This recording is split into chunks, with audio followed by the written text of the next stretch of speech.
You got it locked on Roadium Radio.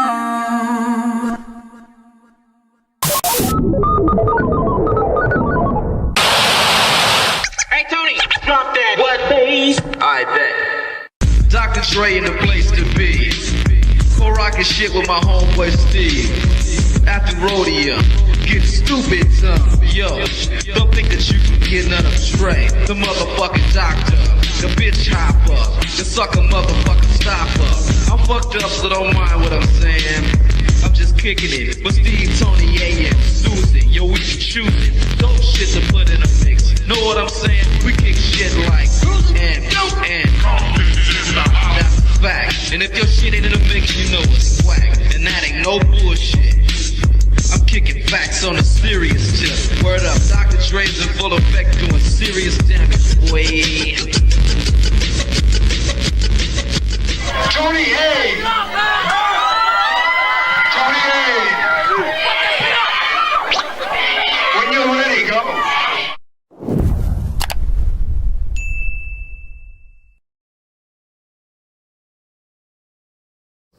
Welcome back, everybody, to Rhodium Radio episode 150, or should I say 50?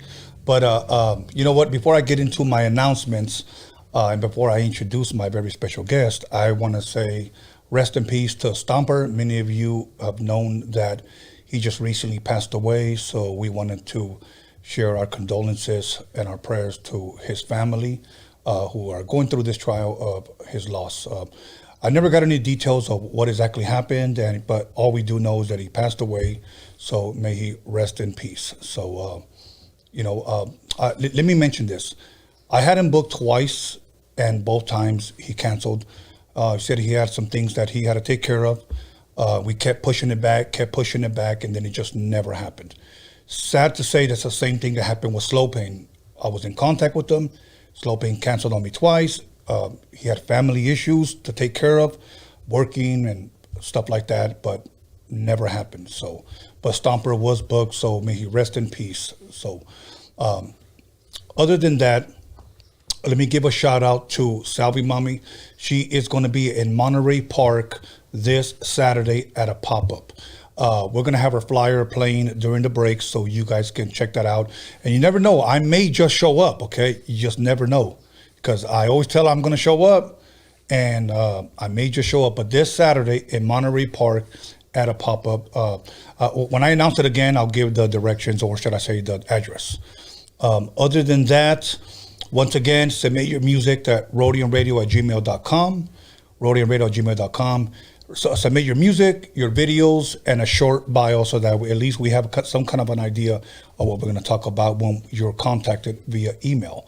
Once again, our merch, if you want shirts, hats, beanies, whatever, DOCUMIXERY.com. And other than that, if I have any more announcements, I'll go ahead and announce them, after our first break. But without further ado, please allow me to introduce my very special guest of the night, Troublesome. Yo, what's good, man? Hey, what was that noise you made around? What was it?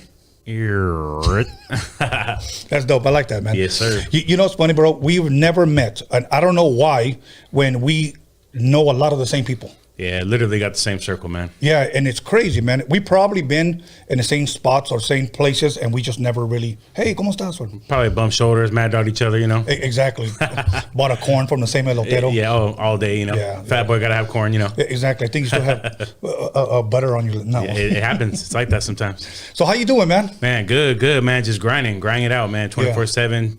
Getting everything back on track, man, with this whole COVID situation. It's just put a damper on everything. And this, I know it's not speaking just for me. That's for anybody that's out there grinding. You know what I mean? So, just getting everything back on track, getting back on set, back in the studio, wrapping up the new album. Like, just a lot of good stuff going on, man. That's dope, man. I know we had been in contact before as far as trying to get the interview in. Yep. I'm glad we finally made it happen. Definitely. You're here. We're going to have a dope-ass time. Yes, we are. But I wanted to ask you something because I know you're a rapper/actor.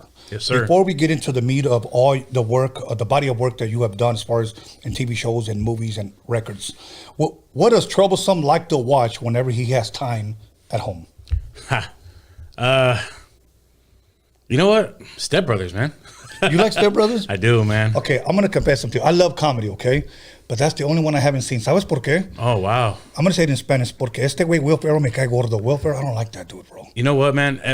Anything that he's done post Step Brothers, I'm not a huge fan of either. To be quite frank with you, but that movie though, man, it's just iconic, man. It's iconic. I mean, I know it word for word. I can sit there verbatim and just run lines for you. You know what I mean? It's just it's crazy, bro. It's crazy. It's just a very funny movie, man. I'm gonna have to watch it because other people have told me you gotta watch it.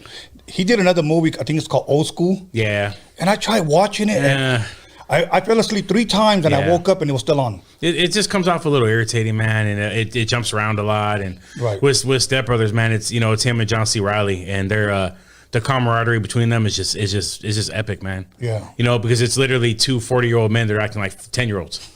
It's so that already makes you see what I'm saying. Like you're laughing right now, just me telling you about that. That's without you seeing a lick of any scenes or anything. So.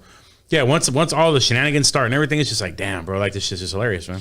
What about The 40-Year-Old Virgin? Did you like that one? I never really got into that. I never really watched it, man. Okay, I like that one. You have to watch it. And I'm gonna tell you why. All right. Because the guy is pretty much a 40-year-old virgin that collects toys. His whole apartment is just full of toys. He finally meets a girl. She comes down. She'll grab you're like, no, please. That's in mint condition. You can't touch it. So he's one of those guys. Don't fuck with the collection, man. Yeah, you can't fuck with the collection. Hell no. So, what are the type of movies that you like? Let's talk a little bit of comedy. You a Jim Carrey fan? Yeah, definitely a Jim Carrey fan, man. Love comedy. Chris Farley, John Candy. Like I like some of the old school cats too. Right. I'm an old school cat. I'm not 20. So, with that being said, I might mention some names that you don't know, but. Yeah, man, I love comedy. I love to laugh. I mean, laugh is that's the creation of everything, man. Laughter kicks everything off. Yes. I read a scripture one time that says laughter does good like a medicine, and it's the truth, bro. I laugh a lot. Like I love watching comedies. My dad's the one who introduced me to comedy movies, mostly black and white, like some Bob Hope and Bing Crosby and that kind of stuff. Abbott and Costello. Laurel and Hardy, and then eventually I got into Richard Pryor, Eddie Murphy. Definitely. One of your favorite sitcoms of all time, past or present? Wow, that's a good question, man. I like a lot of stuff, man. I mean, if you want to talk about as a kid, it was G.I. Joe all day, Yeah, G.I. Joe all day, anything Star Wars, I wanted to be like, a chubby little Jedi. Chubby little Jedi. Still do, so it is what it is. Oh, all right. Yeah, man, but favorite sitcom, damn, man, that's a tough one, man. I'll name a couple. Let's just say Sanford and Son. Okay. What's Happening, Good Times. All the old school stuff. Three's Company. Yeah. I love Three's Company. I think that was probably my favorite one of all time. Yeah, man. Love the Lopez Show, man. Worked on him with George, on all his stuff. So love those. Definitely love, man, I used to love Different Strokes as a kid. I don't know if you remember Different Strokes, Gary Coleman. Of course. Now, if any kind of shoot 'em up stuff, I like Chicago PD. I think that's pretty dope. I'd love to work on that show at some point. Yeah, the homie Joseph did Creeper from the Mayans worked on that show. So I do know they take guys from LA out to Chicago. So yeah, I'm gonna have to get my agent, and get on that. But I like a lot of stuff, man. It's funny you mentioned Chicago because the first time that I was out there was like in '92, and watching Good Times. They're from Chicago, okay? And you look at all the low incoming housings, and I told the guy that was the promoter, can you drive us by where it looks like Good Times? And it was all real, man. All the way up these apartments, all the way up. I'm like, fuck, it's really like that out here. And it was really, really fucking cold. That day, it happened to be maybe 35, 40 degrees, okay? All right. I was cold as hell because I'm a Cali boy. I'm not used to that weather. Same. But all the girls that were going to school were wearing mini skirts and tank tops. Just used to it. They were just used to it. They were just saying that was a good day. It was a good weather day. Yeah. Yeah, it's like 40 degrees. Oh, man, it's a great day we talk about. Yeah, so I didn't get that shit. I didn't get that shit. But now let me ask you this. Where exactly did you grow up at? Like where did you? Yeah, I'm from Boyle Heights, born and raised, what I'm saying? Right there, Indiana 6, right behind the Liquors where I grew up. And then, mom's tried to get me out the mix, because I was, all deep in my hood stuff and everything. So she moved me out to the IE, and then I just end up catching all my cases out there. So you can't take the hood out the homeboy, you know what I mean? Right. But yeah, man, I mean, definitely the Heights, East Sider all day, man. Born and raised, I rep it to the fullest, repping it right now. That's dope, man. That's me, man. That's me in a nutshell, man. That's dope. And you, a lot of brothers, a lot of sisters. You know what? I have a stepbrother that passed away, and a stepsister, and then I have a blood sister. Okay. And that's it as far as siblings. So okay. Now let's talk a little bit about your rapping. But before I actually get into about who inspired you, who motivated you, who encouraged you to do what you do, what type of music were you raised with? My mom, she's a rock and roll head, man. So Zeppelin. A classic rock like Fleetwood Mac. I mean, which I still love all that stuff to this day. Yeah. But yeah, Zeppelin, Pink Floyd. I mean, all that kind of stuff, man. I mean, me growing up, hip hop was barely coming into its form. So and my mom really wasn't. She wasn't a hip hop fan, so I didn't get that until I got into it myself. But yeah, classic rock, hard rock, oldies. Oldies was been in my life since the very beginning. Man, I probably heard it coming right out the womb. I love oldies to death and. Still do to this day, That's dope, man. That's dope. Break dancer growing up? No, man. No, I don't think I was choreographed good, enough for that. You know what I mean? But don't get me wrong, I tried it. I mean, right. I did the whole thing. Running around finding cardboard and yeah. I mean, I definitely ran through it. You know what I'm saying? Right. But would I say I was proficient? No, I'm not gonna say that. Same here, bro. My legs are too damn long. Every time I try to do windmills, you kicking this homie over here and that homie over there. That's what that was the problem, bro. That was the problem. So you know what? Your earliest memories of rap, man. What was what was the first rap song that you remember ever hearing? Wow, that's a good one too. Definitely got to be NWA, no question. Okay. NWA is what introduced it for me. And then once I got dialed into that, right. everything blossomed from there. Now let me ask you this, because one thing that this generation may not understand, that when this record first came out, it had a sticker on there. What was it? Parental advisory, explicit lyrics. Right. Before that, records didn't come with that. I know. And this was pretty much the first time. You don't like common living? Well, fuck you. And we're like, holy shit, he said that? Did he say that? Yeah. Yeah, and that's one thing that even with my son, because he would listen to that music today, whether it's Gangster, 8-Ball, or Boys in the Hood. Yep. Oh, really? You think that was good? And I go, mijo, you don't understand the time and the era. It's not good. It's great. Right. It's the best. It's great. And there was nothing out there like it. No. No, they were creating the platform that any of us even claim to be on today. Just like if you wanna flip the script, so like NWA was the gangster rap of it. 2 Live Crew was like the sexual shit. Yeah. 2 Live Crew was saying stuff that oh my god, you just say that, their album covers, everything was just ass and tits, Yeah, I got a quick story on 2 Live Crew. I was DJing at a hall right here in the city of Carson called San Marico Hall. All right. And one thing about my manager at the time, Steve, he would give me a lot of test pressings. Test pressings were 12 inches or 12-inch vinyls that were given to DJs at radio stations to play. Yeah, exactly. So he would give them to me, and people would call them promotional copies, or even before some of the radio stations got it, some of the DJs would get it. For an example, say you press up like 30 test pressings of your album, and you give them to the local DJs. Sure. That's what that was. Yep.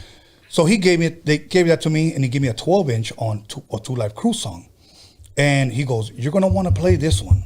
He goes, but it's kind of dirty. And I was like, all right. I took it home. And I was like, oh, shit.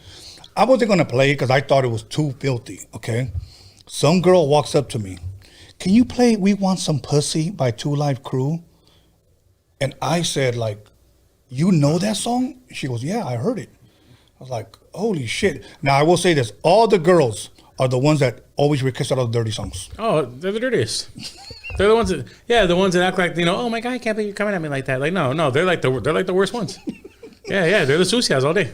Dude, that's the way it goes. I throw it in, and all the girls, hey, we want some. I was like, oh yeah, we're nuts, bro. Well, because every girl's wants to come off classy, and they're a freak, behind the closed doors, and that song let them progress that into the dance floor. Right. So right. That's kind of what it is, Then Too Short comes in. Oh yeah, bitch. Okay, here's the crazy part. And I'm not picking on anybody. I just need to make a point that we can say the word bitch, and girls, don't call me a bitch. Don't you call me. But if the DJ, where my bitch is at? That's so funny, man. It is. Well, shout out to my boy Short, first of all, man. Good dude. Friend of mine for years. But yeah, it's funny. It's funny like that. Well, it's the same thing, bro. I mean, these girls will parade around in bikinis where it covers literally the slit and the nipples, But if you see them in their bra and panties, like, oh, all right, really? Like you're wearing granny panties? Like, what's the problem? It's just funny stuff, man. It's funny stuff, Or they're at the beach, literally just wearing like a piece of string. Yeah, a string and 2 strings on top. And you look. What are you looking at? Yeah. So anyway, moving on. Yeah, exactly. Exactly. Okay, at what point in time would you say, or how old were you when you decided to say, you know what, I'm going to start fucking around with this rap shit? So this is a cool story too, man. And I've told this to my guy, face to face. So the first song I ever wrote was you remember, here we go. Let's go old school for all these young cats. When you would get cassette singles, you would get the explicit. Yeah. You would get the radio version. And if you flip the back over, you would get the instrumental. Yes. So Exhibit, Paparazzi, man. That's the first beat I ever wrote to. No shit. It was the worst rap ever. I'm not gonna come in here and say that I wrote the dopest rap off the top. It was horrible. But that was the first beat I ever started actually writing to, man. That's a dope ass beat too. Oh yeah, and the cool thing is that I've done, I don't know, 30 shows of Exhibit. I mean, it's my dude as well. And I told him the story, and I told him like, man, you were. I mean, even though Pac is my biggest influence, hence the name Troublesome. They call me Little Trouble from my hood. So right. that right there came into play 100%. But yeah, Exhibit, man. I mean, he was instrumental in the whole aspect of me starting to rap and. What beat I felt comfortable, with actually trying to get down to. And yeah, man, Paparazzi, man, I got a lot of love for that one. I always had love for that one, man. Okay, so you wrote to it. Did you record it and show anybody? No. Wrote to it, spit it for the homies. And then that was when I decided, like, okay, you know what? I think I really want to start rapping. I want to get proficient, Okay. Now, when you spit it to the homies, what was their response? Was any of it constructive? Was any of it? No, it was good. It was oh man, who knew you could fucking rap? Because I mean, all we did was gangbang. I mean, like back in the day, man. I had two directions. It was gangbanging and females, and that's it. Right. Who we pulling and who we banging on. Like that's what it was about. So right.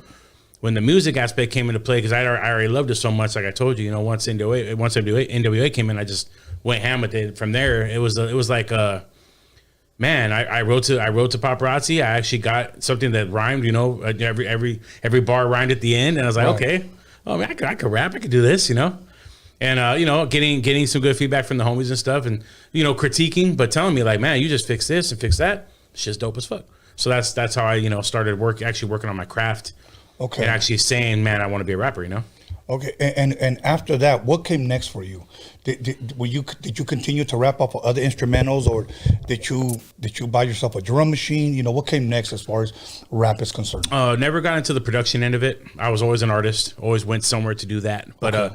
Yeah, once I started taking it serious, man, is when I started. Because I mean, first we would just freestyle and stuff, Okay. And then once again, that was bad too. That was horrible too. But I actually learned how to put words together, or metaphors and sentences, and wordplay, all that stuff came into my situation, and okay, so now it's time to take it to the next level, So that kind of brings in where my partner Cam Capone comes in. So shout out to Cam Capone, by the way, one of Rialto's finest, my dude, man. We came up in the game together in the beginning, and we just Cam had gotten a little studio together, man, and we just started recording, man. We just started recording, a lot of stuff, and I had a lot of work to do. He had a lot of work to do because we wanted to sound, right. We wanted to make a sound and make a product that people would actually want to hear. Yeah. So that's kind of where it really started out. My boy Peter too, solo for 31st. I used to rap with him a lot, but he was kind of like the wild freestyle, repetitive all the time, and I give him shit about that, But yeah, man, it's just once I started realizing that I could actually put words together. In the right format and the right content. Yeah, I wanted to do it, man. Like all day, every day. Now, at that point in time, when you're rapping up Paparazzi, did you consider yourself or an artist, or how do I say it? Because today it almost seems like anybody that's a Latino is thrown under the umbrella of Chicano rap. Did you consider yourself a Chicano rapper? I have to say, man, and I'll do, and I have to give respect to it 100%. I definitely broke in with Chicano rap, no question. All the dudes from San Diego, Night Owl, Shadow, Little One. I mean, all these cats, bro. Like right. Proper Dose, from Santa Monica, and like there were so many Latino rappers that I loved at that time. and that I'm like, dude, like, okay, so we are in the game, so we are doing this, Right. And with that being said, man, I just I'm like, I broke in with Chicano rap, but I always wanted to take it mainstream. Like I wanted, you know what I'm saying? Like I didn't want to be under that umbrella. You know what I'm saying? Okay. I didn't want to be put as, okay, another Latino. Okay, it's another Chicano rapper. Let's put him in the swap meet. And it's horrible that we're done like that because there's so much Latino talent out there. Yes. But even my music today, the music that I do right now, man, everything. If you listen to my sound, my words, my content, my wordplay, the metaphor, everything. I mean, it's a craft for me, definitely. I'm not saying that I'm nowhere near the best rapper, but I definitely know that that I do what I do, and I've always made sure I break out of that. Yeah. So when I broke in with Chicano rap, and that was all good, but when I knew I wanted to take it to the next level, that's when I started pulling away from that, and all my music was going into in a mainstream direction. Because I have some cats in here that pretty much feel exactly the way you felt, and I have to show love to Chicano rappers because that's what they're for. That's what they want to be known for. More power to them. Definitely. But there's people that have come here and have said, in my opinion, and this is what they've said, Chicano rap has a lid, like it has a roof. It almost seems like it can't go any higher. Always. And they see themselves only performing at car shows. There's stuff selling at car shows and stuff selling at swap meets. And many of them like, I want to make the real money. I want to be bigger than this. So I kind of understand what you're saying. I kind of wanted to break away or become a little bit more mainstream because that's where the money's at. Well, man, for me, bro, it was about the audience too. I mean, look, now here's the thing. So anytime I put together a new record, man, a new project, new album, I don't just do music because it's cool, because it's a hobby. Like music is money for me. Music is my life. Music is my heart. And I always attack every market, man. See, I don't just do music. I study music. Yes. I know you study music as well, Tony. So right now, what I say to you, I guarantee you're gonna be shaking your head yes the whole time because I study music. I attack every demographic, every market. For instance, okay, so like I told you, I broke in with Chicano rap, no question. Yes. I'll say that on any platform, whether it's here, national TV, I don't care where it is, And but I mean, I always do Chicano rap records on my albums. I do songs for ladies on my album, ladies on my albums. I do a 420 anthem for all the people that smoke on my albums.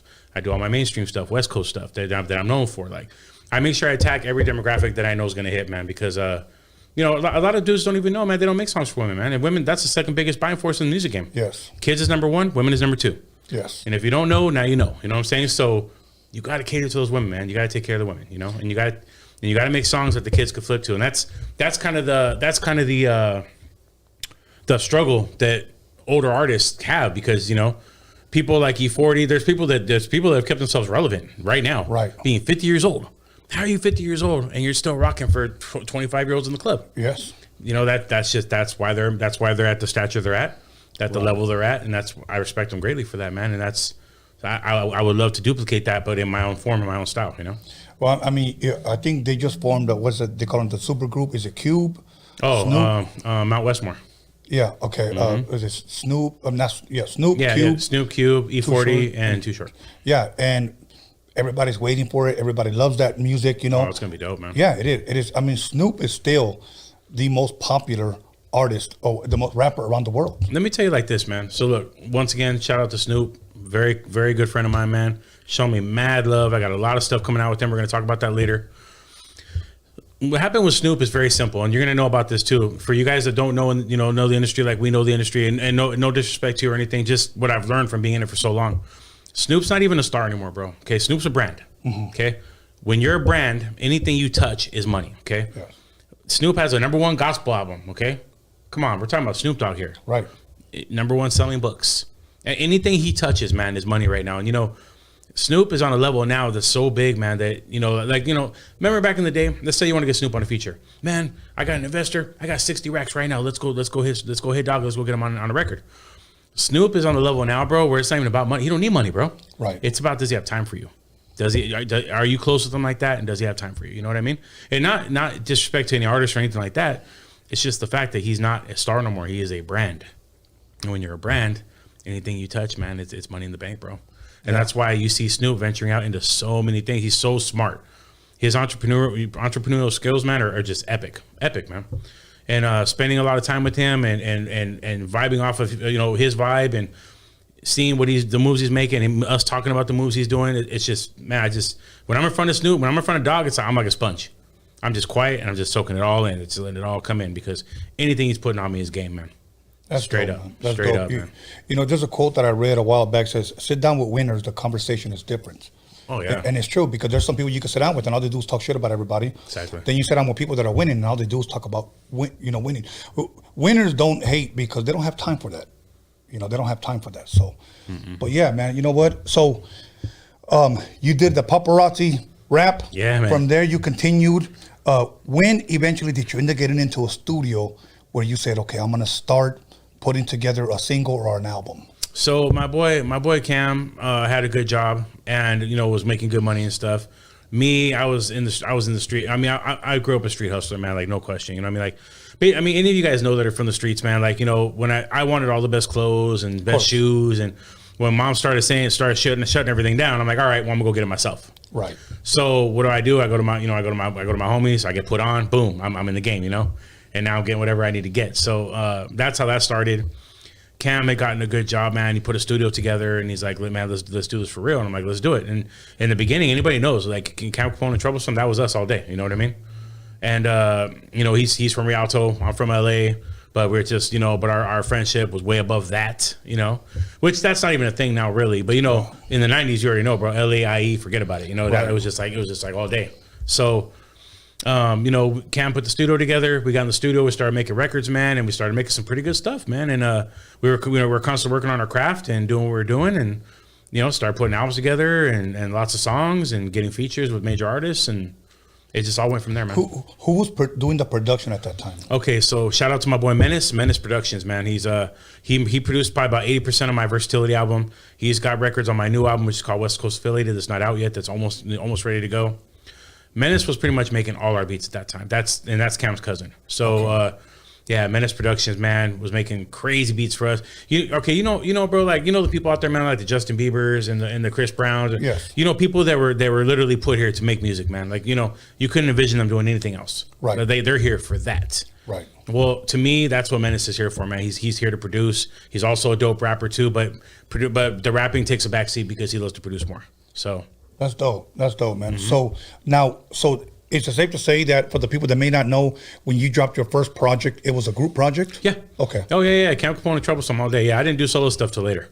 Okay. And we can get into that too whenever you're ready, man. What year was that first one released? Ooh, the first album that Cam did, I believe, was called I want to say it was Riding High, man. No, he might have did one before that too. Well, Riding High was the album where we really went in on it together. I mean, I'm all over the album. I don't know, 6, 7, 8 tracks. Okay. So pretty much we're just splitting it down the middle type stuff. It was Cam's album, but it was us together. Okay. I was on everything, doing everything. We were grinding everywhere. We were doing all our shows together. Never doing them solo. Okay. That came out in 2000. I want to say 2000. Okay. Now that album drops. How was the response on the streets? Excellent, man. Excellent. You know, nobody from minus the homie Sly Boogie from San Bernardino, which is also a good friend of mine too. He's on the new album, by the way. We'll talk about that later. Okay. There wasn't a lot of cats from the IE that they're actually getting it. You know, the homie Little Blackie from Riverside. You know, he has a name for himself. Yes. Model Mac also from Riverside too. Who else? So there was a few IE homies, but there wasn't that many cats from the IE that were doing it. And Cam wanted to put Rialto on the map. That was Cam's thing. Like he wanted to put Rialto on the map. He made a song called Rialto City. The song did pretty good. That's the song he's known for to this day. Okay.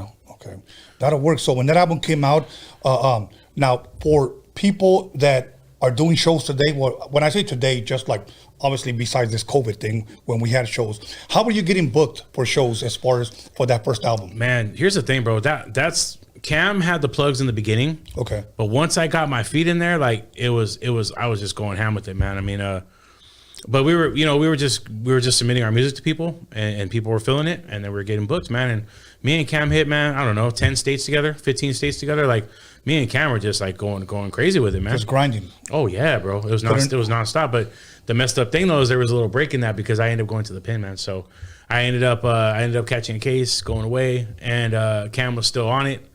I was gone, so there was a couple things that he did where I wasn't present. But as soon as I came home, the platform was right there. He's like, dude, you got to come back. I was in the studio the night after I touched down. Wow, that must have been a terrible feeling to. It was, man, because we had a good momentum going and everything. And yeah, you know, that's the crazy thing, bro. Like, you know, sometimes you'll hear people like pop off, like, you know, with like, oh, old man rapping, or old man this, old man that. And that's just funny stuff to me because, see, the reason why I was in the game late, bro, is because I was in the streets first. I wasn't in the studio creating my career. You know what I'm saying? Yes. I wasn't creating that I'm a gang member. I wasn't creating that I sold drugs. I wasn't creating that I beat people up. These are all things that happen in my life for reals. Right. My battle scars are real. My hood's real. The penitentiary's real. Everything's real. So right. I really transition that into what I do, and I hope that people respect the fact that, okay, this is a real street dude that's been through everything that a homie could go through. Right. And prospered from that. You know what I mean? So yeah. And that's a good message. You know what? Yeah, because you know the thing is that I'm sure that there's people watching right now that probably went through something similar that you went through. Oh, definitely. I had this one artist that was here, and I won't mention his name, but he had a very positive message, and he said this, man, I was in and out of the pen, in and out of the pen, in and out of the pen. He says, and I really wanted to do this rap thing, and the guy's really good. Yeah. And talented. So I told him, if there's a kid out there that maybe doing what you wanted to do as far as either rapping or acting, what type of message would you give them about what happened in your life? And he said this, that what I went through and what I did was a waste of damn time, man. Oh, bro. I say that's the, man, my guy back here is with me, man. We've talked about it several times. Like, if I just got my head out of my ass early, I mean, pretty much, man, everything I did started a little too late, and it cost me. Like for instance, my West Coast Anthem record, man, I shouted out 81 artists on one record. Never been done by anybody, especially a Latino, bro. Yeah. So once that dropped, if that would have been 5 years before that, man, when the 90s music was still super, dude, it would have been on. I would have been on. I would have made money off that song for 20 years. You know what I mean? You know how these OGs, you know, Short, E40, they have songs that they did. Dude, they're making money on them right now. And they dropped them back in 96, 95, 94. Yeah. The West Coast Anthem would have been one of those, man. No question, man. I've had ARs tell me directly, face to face. I just got in the game a little too late, man, and that's because of, you know, the decisions I made before. Well, cost me a lot, but you know, everything you do molds you, man. So well, I appreciate you sharing them, and you moved on, and you know what, the best is still to come. Oh yeah, man. So we're gonna go ahead and take a 10-minute break. So let's hold that thought right there, and then we're gonna pick up on your records, and then we're gonna eventually get into your movies, and then your the phone calls. All right, man. Okay, everybody. So once again, make sure you call somebody, text somebody, slap the shit out of somebody, let them know that Troublesome's that's why I'm not a rapper. That's why I'm not a rapper. I can't tongue twist like the Bone Thugs.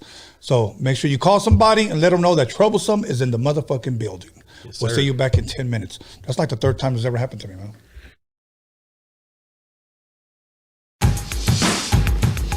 You'll call somebody, text somebody, slap the shit out of somebody. Let them know that Rhodium Radio is live up in this biatch.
You'll call somebody, text somebody, slap the shit out of somebody.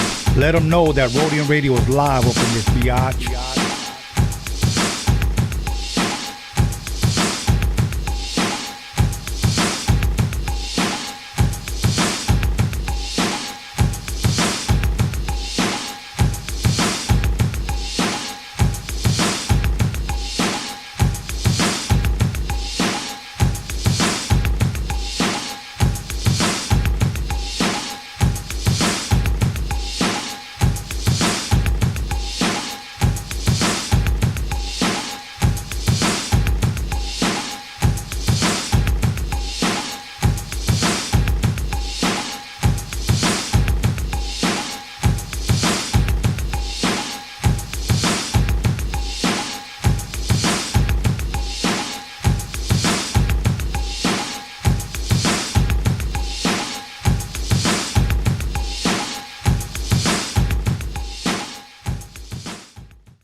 Call somebody, text somebody, slap the shit out of somebody.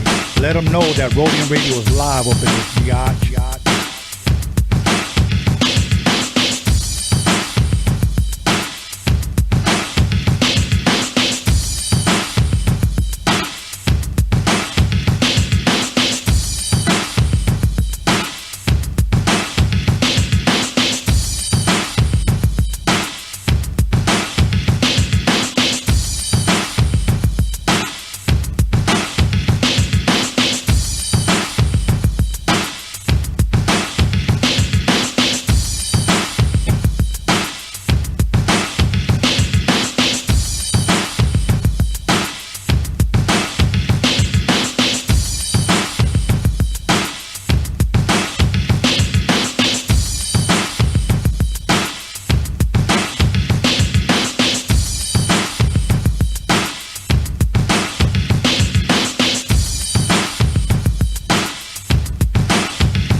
A Rhodium mixtape to me was something that was made just for the Rhodium. You wouldn't hear it anywhere else.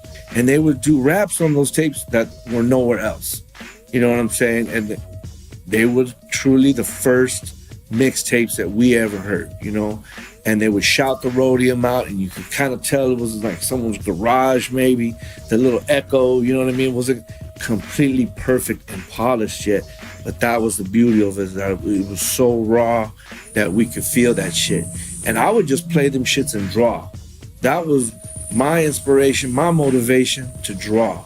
So I always had to have some type of music. You know, if it wasn't the Dynamic Superiors or the Temporaries or some funk playing, it was, you know, second to none. It was quick. It was the Penthouse Players, you know, High C. And Tony G was at that time was like a god too. You know what I'm saying? He was out there DJing Latin freestyle parties, and all the girls had their hairspray like a lion and shit, and hickeys on their neck, and man, pushing strollers, and we'd be like, ooh, look at, you know, these parties at La Casa and shit, you know what I'm saying, in downtown, and mini trucks and beds were folded in the air like transformers and shit in the boulevard, coming up and changing and flipping, and subwoofers beating before the person even hit the corner. You get goosebumps, like, damn. And Elko would bend the corner on Dayton's, and you were like, ooh, that fool's strapped right there. That fool gotta be strapped. Motherfucker had candy ribbons, little Willie ribbons from Compton on the side of his shit. Jerry curl dripping all over his shit. Bent over to the side, bumping that fucking Rhodium shit. And he had a tape that only came from right there. And if you didn't know about that place, or you didn't live in that area, you didn't have that shit. So that's kind of one up that the harbor area had on a lot of other people. Compton was next door, but that harbor area was ended in Gardena. You know what I'm saying? So, man, those were great times, man. A Rhodium mixtape is like a kilo of cocaine. It's like a kilo of amigo powder.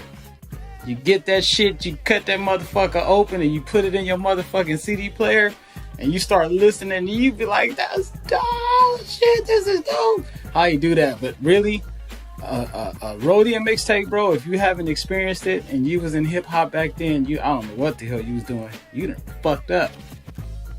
A Rhodium mixtape is like, it's a kilo of cocaine. Music-wise, I'm saying, motherfucker. Man, that's a little tough, but I'll tell you what, it was the best thing ever for me, man. It was just kind of like something you never heard about. And especially West Coast was not getting that shine at the time, you know? So you would go to this place and they would make a custom tape, like, you know? And not knowing what it was just the sound that came out of those tapes that, if I'm correct, you'd have to, like, I would be feeling for those things if it was monthly, if not sometimes bi-monthly, but a tape, it was just a mixture of the latest songs all mixed together. But the intro had like this crazy mix that I at the time I believe that it was like 4 turntables at the same time. But I was like, how the hell are they doing this? Like, was it Superman behind the turntables or something like that? But a mixtape was a real mixtape. It was actually a cassette too, you know, just for the record. Hey, Tony, drop that. What, please? I bet. My name is the Croft, the C-R-A-W-F-O-R-D, the poet high C. Tony A. the wizard, just as cool as a blizzard, picking out his tongue, stabbing pussy like a lizard. Oops, I'm sorry, homie, I didn't mean to say that. Steve is in the house, come on, won't you play that funky dope beat? You know you gotta throw me some Stanley ass Croft, coming straight from the Rhodium. You are now about to witness Tony A. Get funky. Tell her where you're from. You don't think how I'm living? Well, fuck you. Who knows Saturday night in LA? Yo, feeling kinda fancy. Stop what you're doing, cause I'm about to ruin the image and the style that you used to. What the hell are you looking for? Can a young man make money anymore? Wear my jeans and like freaking on the floor? Or is it my job to make sure I'm poor? Disruption, disorder, who nourish, not justify. Those that live at the FBI, look at mama's baby. Y'all heard, take it from the top. Get that shit, new chop. Put a power move on. If you mess with me,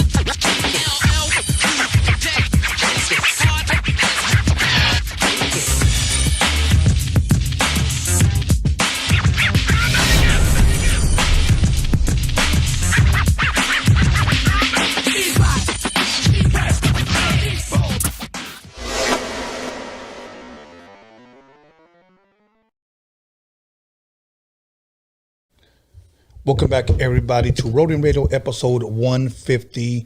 And I just got one little announcement because I'm a man of my word and I want to keep it. Once again, at Pacifico Cantina in Monterey Park this Saturday, Salve Mommy will be there at her pop-up.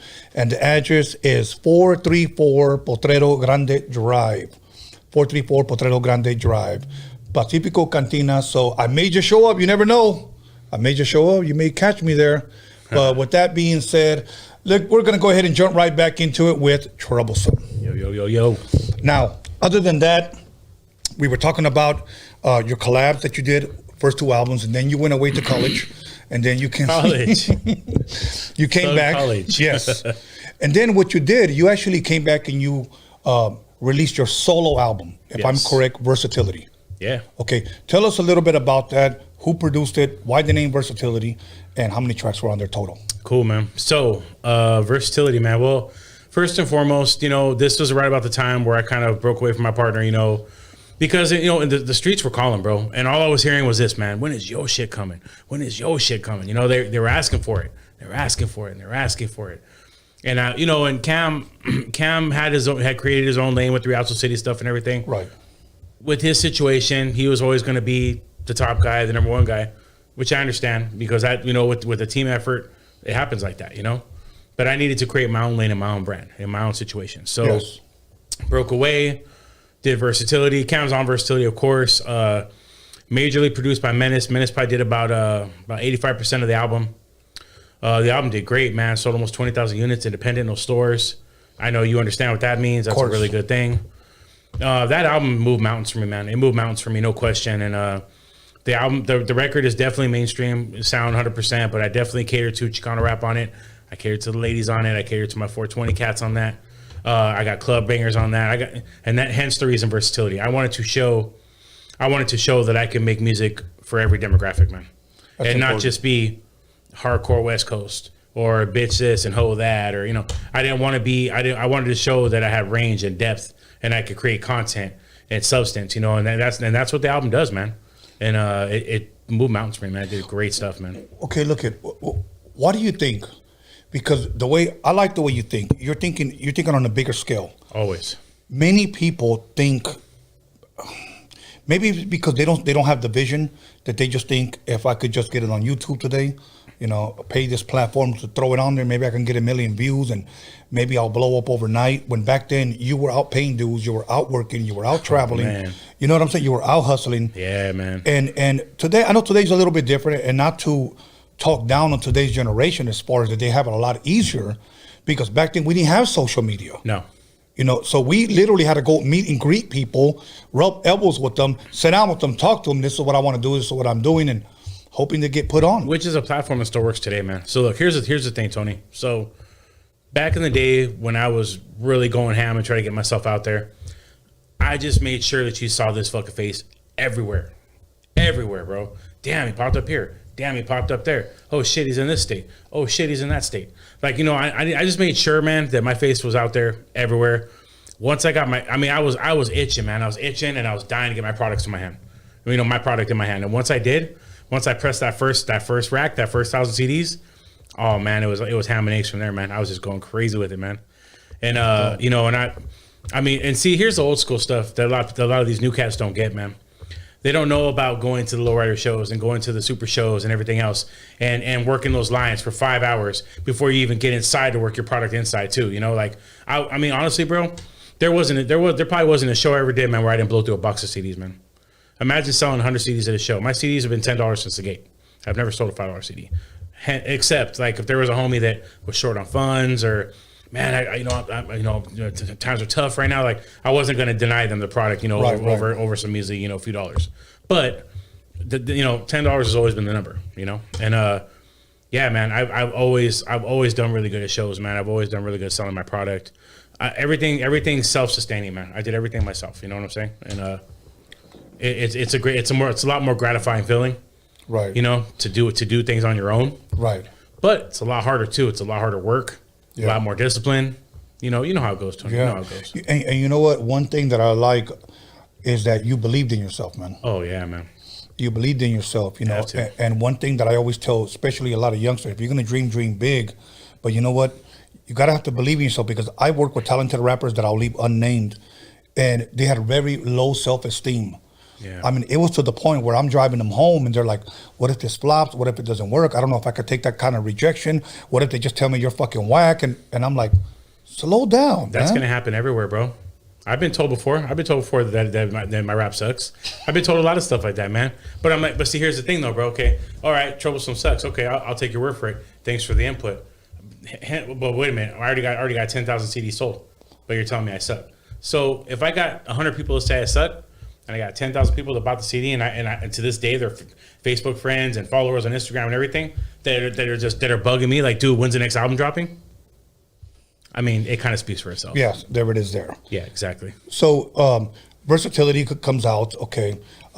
You sell 20,000 CDs. Well, it took a long time, man. But right. Yeah, in the whole span, in its whole lifetime, almost 20,000, man. And it's yeah, my CD press-up guy, he just loves me to death, man.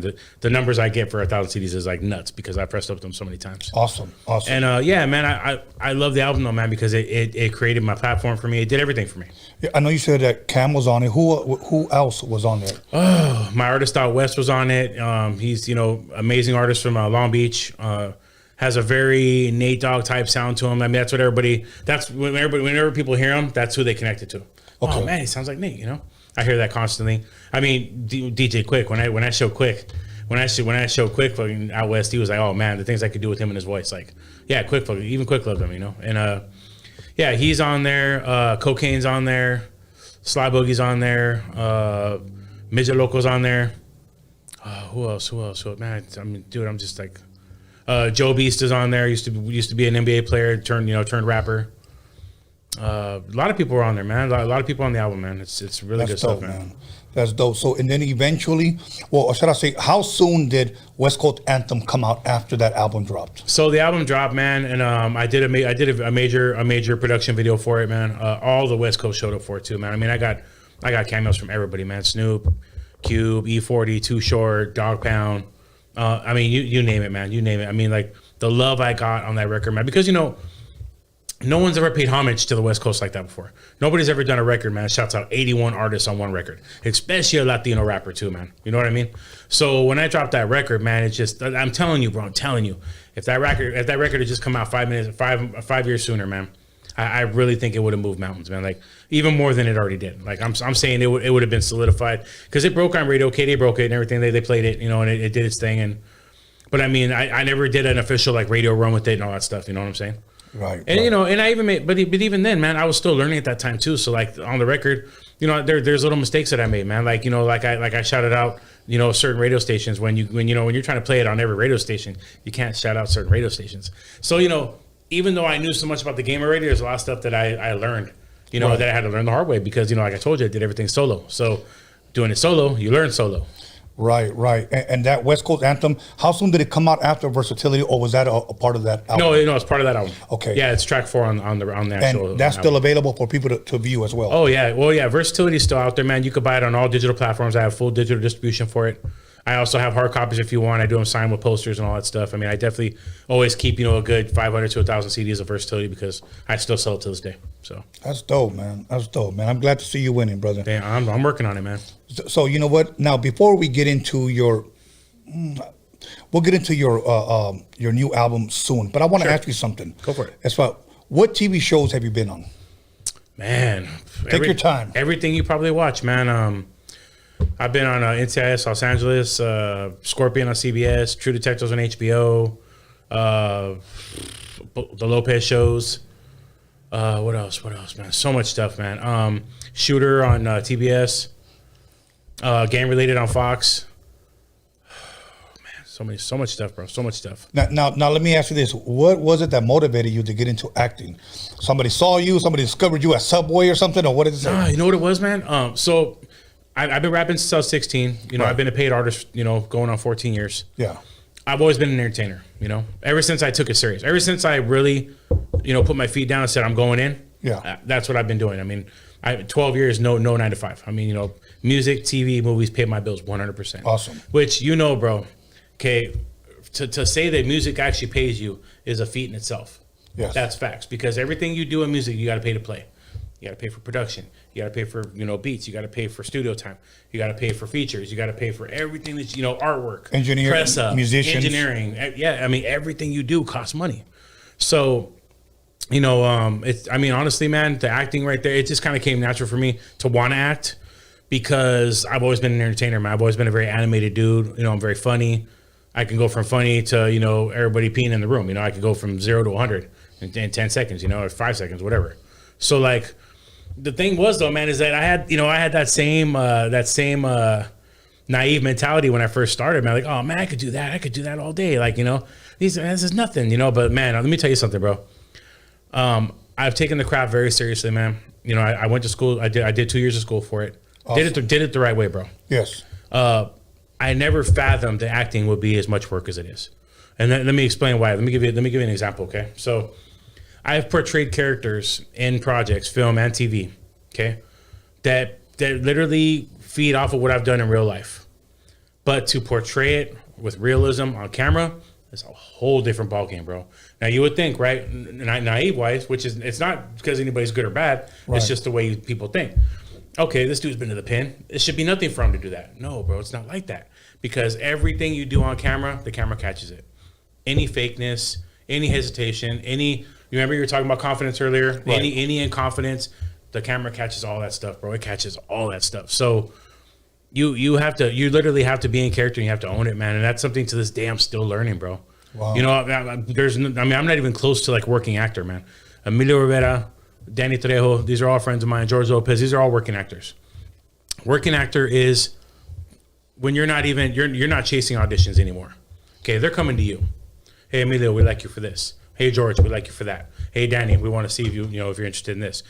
I mean, that's working actor, bro, and that's what I'm trying to get to, you know. And but I put in the work, man. I put in the work. I don't cheat. I don't cut corners. You know what I'm saying? But you know, acting is a crapshoot too, bro. And if you're really in this game, in the acting game, you guys will know this, man. If you're in the acting game, it is a crapshoot. Sometimes it just falls where it falls. Yeah. You could go in there and knock it out the park and do the best audition that anybody did that day, and you still won't nail it, bro. It's just casting directors are funny like that sometimes, man. Sometimes they want a guy skinnier, they want a guy darker, they want a guy lighter, they want a guy this, they want a guy that. So it's crazy, man. There's a lot of things that they implement, you know, who and what you get on. But I mean, yeah, man. Acting is definitely my love, my passion. I really feel that I can make it happen on a high scale level, and that's why I'm pushing so hard towards it, man. That's awesome, man. And I hope that truly does happen, because sitting across from you, I see the passion that you have for it, man. Oh man, it's a given, bro. You know, now this may be a silly question, it's such a broad question, No, but go for it. Since you talked about acting, because the camera catches everything. Everything, bro. So now looking back at movies, who would you say, like either the present or in the past, those guys are great actors? Oh man, bro, there's so many, man. I got to work with Shia LaBeouf on Tax Collector, man. Okay. Watching that guy work, it's just epic. You know, once again, remember how I mentioned earlier about people that are here to do certain things in life. Right. He's one of those guys, man. He's here to act, bro. That is what Shia does. That's all he needs to do, you know? Okay. You know, it's working with people like him, man, was just epic. I mean, I've worked with some real big names, man. So it's a huge blessing, man. Worked with Wesley Snipes. He was awesome. Woody Harrelson. He was great. So many big names, bro. I mean, too many to list, man. But you know, we had Noel G here. Okay. Good friend of mine. Yes. Good dude. And an amazing actor as well. And I told him like this, bro, I'm going to be real with you, homie. I'm jealous of you. And he goes like, you're jealous of me? And I said, yes. I said, because you got to meet Clint Eastwood before I did. Yeah. Because growing up. Yeah, he worked on the mule. Yeah. Yeah, that's who my guy was still today. I was just watching The Good, Bad, and the Ugly not too long ago. Oh, man. And the acting is just amazing, bro. That's bucket list for you. Yes, it is. It truly is. As a matter of fact, I went to Carmel. That's where he was mayor at one point, Clint Eastwood. Okay. So I went out there, went into a little, like a thrift store, and he still had badges, you know, Clint Eastwood for mayor. That's like my dude right there. Yeah. Other than that, I mean, you know who's a great actor? I think he's an amazing actor, is Johnny Depp. Huge. So versatile, man. Yes. He could play anything, bro. Anything. Robert Downey Jr. Denzel. He bounced back even after all his past. All that stuff, man. Didn't he get like stabbed in prison or something? Like Yes. he went through some real stuff. Yeah. Yeah, he was on his way to death, man. Like honestly. Yeah. Yeah, he was like everybody had written him off. Yeah. And look at that dude now. Look at that. I'll tell you another guy. I hated his ass. I hated his ass. And then I realized, because he plays such a great role, that's why I ended up hating his ass. Joaquin Phoenix in Gladiator. Oh man, bro. You know what, man? Let me tell you something, Tony. Back to the acting stuff. When you love a character, or you want to take that pistol out of your nightstand and go lay him down, that's good acting, bro. Yes. Yes. If they achieve that for you, right, they're definitely doing their job. Yes. That's facts. Okay. If you can, not necessarily movies that you were in, but just in general, give me your top 5 favorite movies. Scarface, Step Brothers. I have to say Star Wars in its entirety. Of course. Because I'm a diehard Star Wars fan, man. Same here. It is what it is, whether you like it or not. Diehard Star Wars fan. May the force be with you. And also with you. And we ain't in church right now. What else, man? Tombstone. Tombstone is the shit. Dude, there's so many to name, man. But that's probably some of my tops right there. I'll be Huckleberry. Oh man, bro, I just watched it last week, man. Dude, okay. Mine now. This is not in order. Of course, I would have to say Gladiator. Love it. Carlito's Way. Love that too. I have it and I own it. Passion of the Christ. I love that movie. Mel Gibson. The Pianist. Okay. I love that damn movie. And shoot. That's with Adrian Brody, right? Yes. Yeah. Yes. I mean, I may throw in Schindler's List was just an amazing movie too, but I had others, but those are some of my favorite all-time movies. Of course, I love Harrison Ford and all the indies, you know, and everything Indiana that he's Jones. done, you know. But just a lot of great actors out What there. about Sly, man? Sylvester Stallone, man. Oh my God! See, meeting him, talking with him, getting it in with him was one of my bucket lists. You met him? Yeah. Okay, see, now I'm jealous of you now. Oh man, he was awesome, bro. We had like full blown conversation. Okay, I'm gonna confess something to you. When I work out at the gym, I'm gonna be real with you, and I told my boy Rashidi here, I bump the Rocky soundtrack album 1. No way. That's all I bump, man. I'm a huge fan, and as a matter of fact, I was telling somebody today that whenever I go to Philly, it's like tradition that I don't go nowhere else. I don't go eat breakfast. I don't go where I'm gonna go. I gotta visit the Rocky Steps first. And that's what I do, bro. That's your tradition. So, yeah. So with Stallone is probably second under Clint Eastwood or whoever comes first. Yeah, man. Him, Arnold. Arnold's one of those for me too. And most of the Arnold movies that came out, man. Commando, Predator. Those are some of my absolute favorites too, man. You know, now think about this. You know, Arnold with his voice, you know, and his accent, people would have probably thought that motherfucker ain't gonna do shit, man. And blew up. Yeah, but you know he did, bro. But you know who's. It's going back to Stallone, man. He's just the ultimate storyteller, dude. Yes. Who's made that many iconic characters, man? I know. Rocky, Rambo, Creed, like everything he's just done, bro. You know, Expendable. Who would have thought to put all the old superheroes in movies like that, bro? Exactly, bro. Dude. He built franchises, bro. It's crazy, and I told him that we talked about the shit. Right. You know, I had to let him know that I love him on another level. Besides, oh, I love you, Rocky. Like, no, it's not just about that. Like, no, the dude is the ultimate storyteller. And if you know his story, if you know his backstory, bro. Oh, dude, you want to talk about versatile story, bro? Like a story of adversity? Oh, forget about it. I mean, the dude had to sell his dog to survive and had to get him back after he got his first deal with Rocky. You know, it's epic, man. Epic story. I saw a documentary on just the first Rocky movie. There was no fucking budget.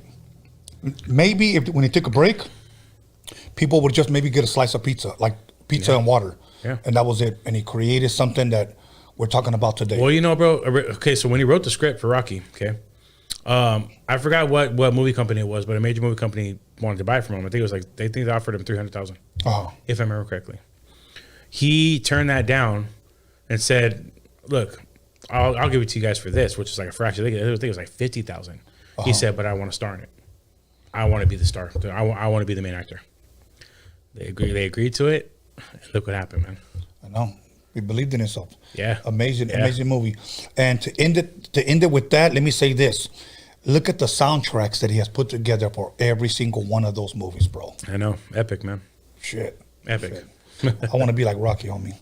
Okay, so right. Okay, so now let's talk a little bit about El Chicano, the movie. Yeah, man.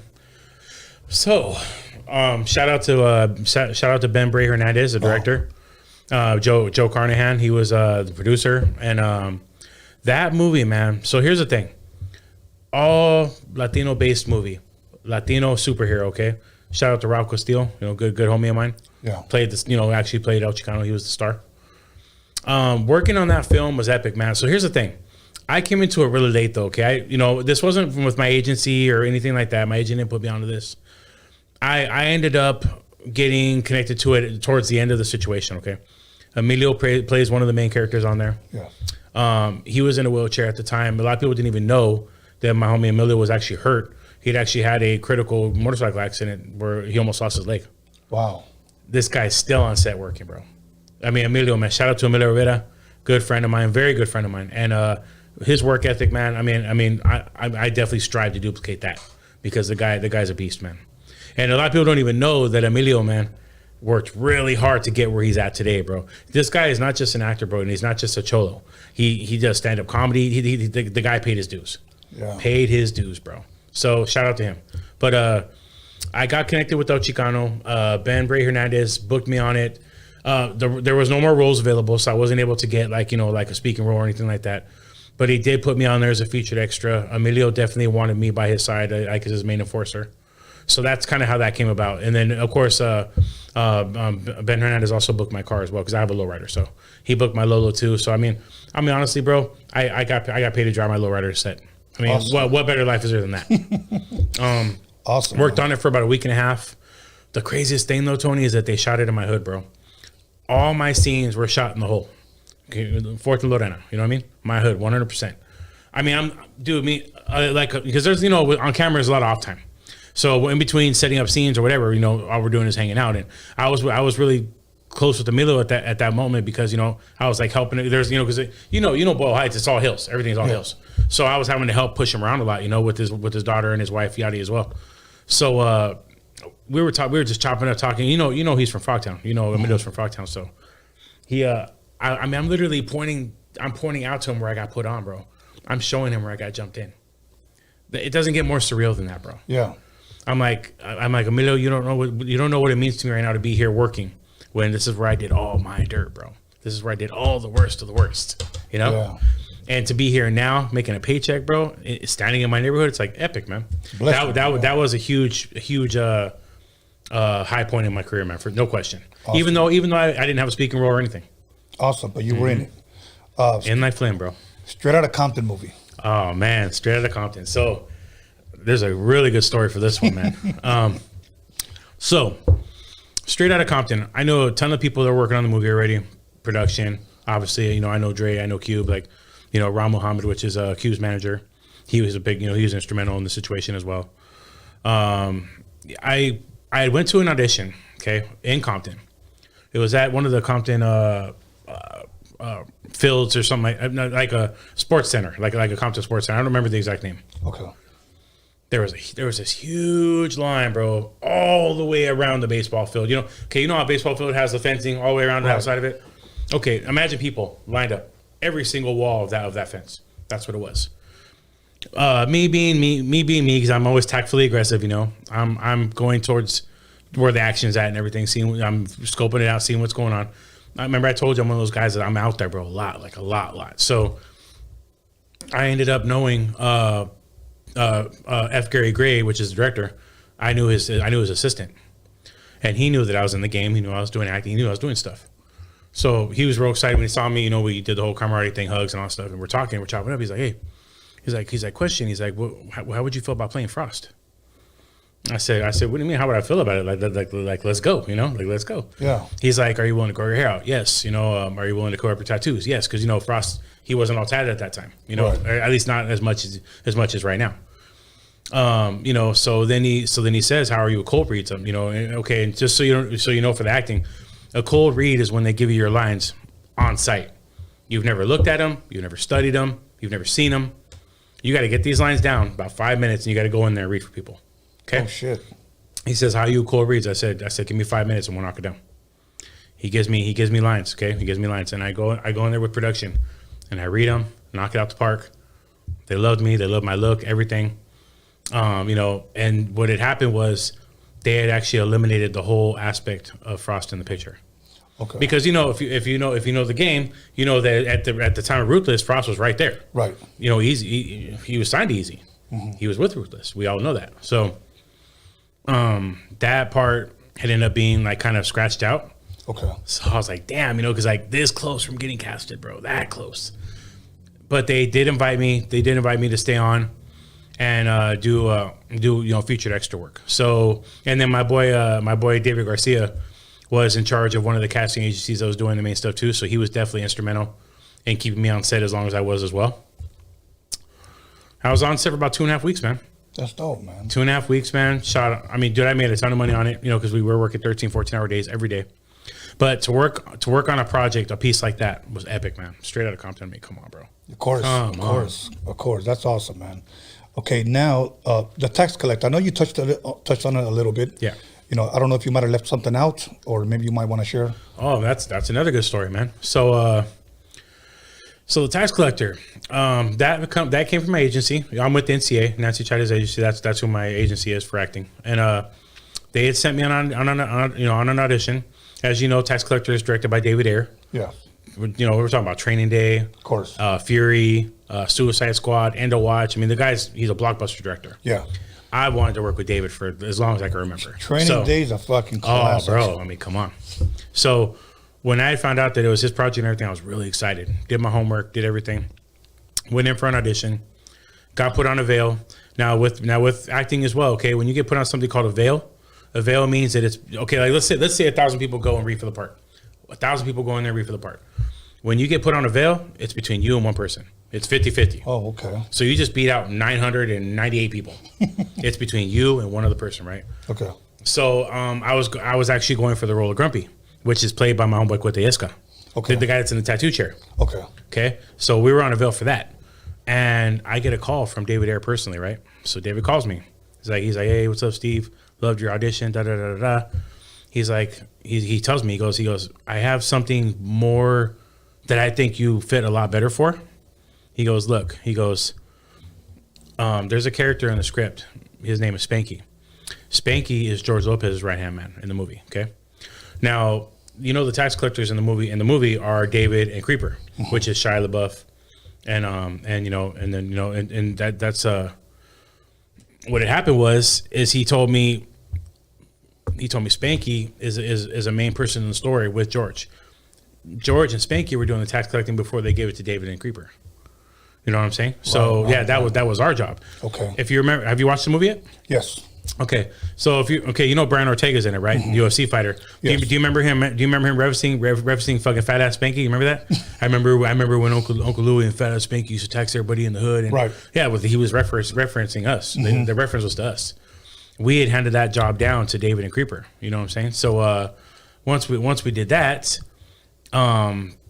they took over the job of tax collecting, and of course George became the boss and everything.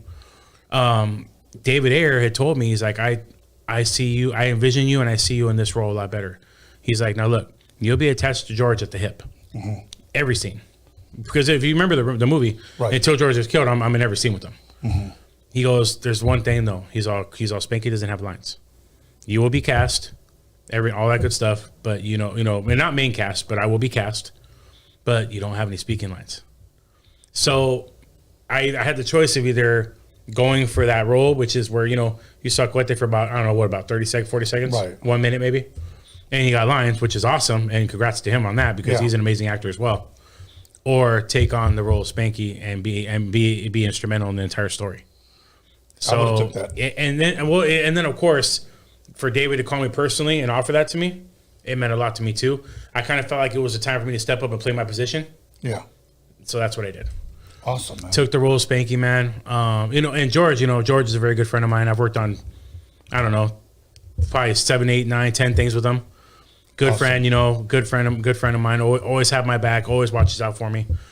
To work with him closely like that was epic as well, man. So and then to work with Shia, for me, forget about it, man. Forget about it. The dude's just a monster, man. So awesome. Here's what we're gonna go ahead and take a 10-minute break. We're gonna come right back, and we're gonna touch on your short film. Okay. Your short film, and then we'll take some calls. Cool. Okay, and then we'll promote your clothing line, your new record, and everything. Let's do it, man. We got a lot to talk about. So once again, everybody, 10 minutes.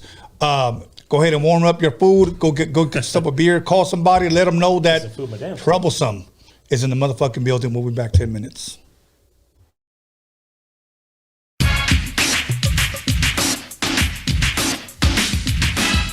You'll call somebody, text somebody, slap the shit out of somebody. Let them know that Rhodium Radio is live up in this biatch.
You'll call somebody, text somebody, slap the shit out of somebody. Let them know that Rhodium Radio is live up in this biatch.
Wow.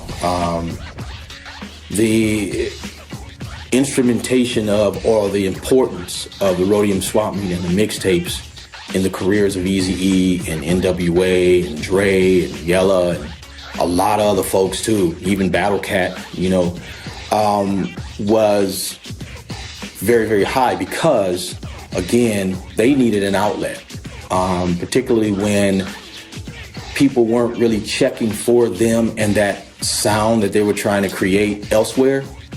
At the Rhodium, you had at least a way to sort of mass market your stuff and have people listen to it and give it an opportunity and give it a chance. And because Steve believed in and already had a relationship with Dre and Yella, he was more open to allow them to do that. And they were doing mixtapes for him too. Dre was doing them, Yella was doing them. So you could squeeze in, or they could squeeze in or sneak in some of that NWA stuff. So when people bought the mixtapes and they heard the songs in there, yo, what's that song? It's dope, I wanna hear that again.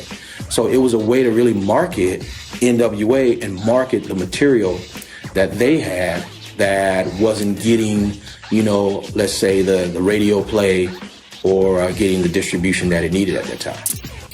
You know, Steve is definitely a part of the beginning. He was there, gave everybody a voice, and that was in the beginning. It gave everybody inspiration to want to do more.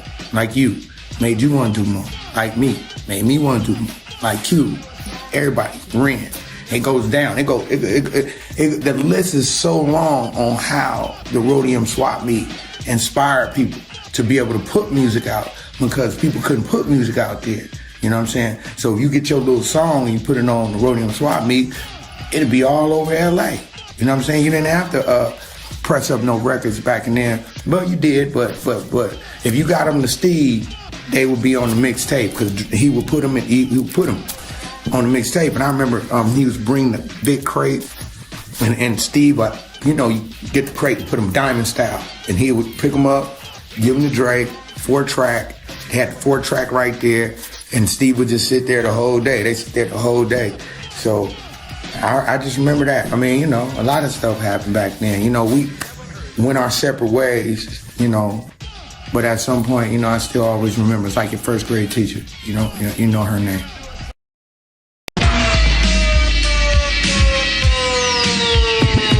Ice Cube getting dumb at the Rhodium with the funky drum, and you know my man Steve can get some. With a fool like Tony A when he plays stupid dope shit by WA. You wanna spray? Dumb motherfuckers, no doubt. And sucker DJ, get the fuck out. Tony A. What did you say your name was? What did you say your name? Tony A. I have won 1 million battles. Lights, cameras, action, sound. Give me that mic, I'm about to go down. Thinking of a master plan.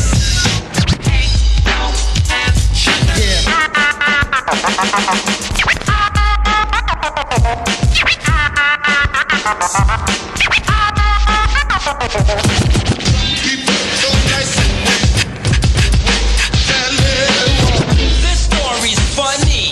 I met this girl and she had Yo, right about now, Dr. Dre is in effect. Cold tearing shit up with my man Steve at the Rhodium swap meet. And we here to lay it on the line. To all them sucker niggas out there claiming our tapes and shit, we just got one thing to say. Live get your boy, your ass is mine. Live get your boy, your ass is mine. Live get your boy, your ass is mine. Yeah! Now my name is Dr. Dre. And I'm the baby. Now my name is Dr. Dre. Now my name is Dr. Dre. Now my name is Dr. Dre.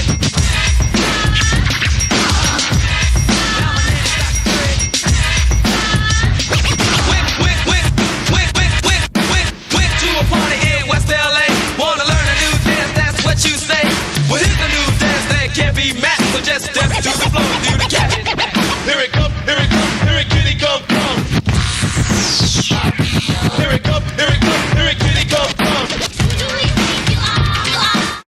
Y'all heard, take it from the top. Get that shit, new chop. Power move on. If you mess with me,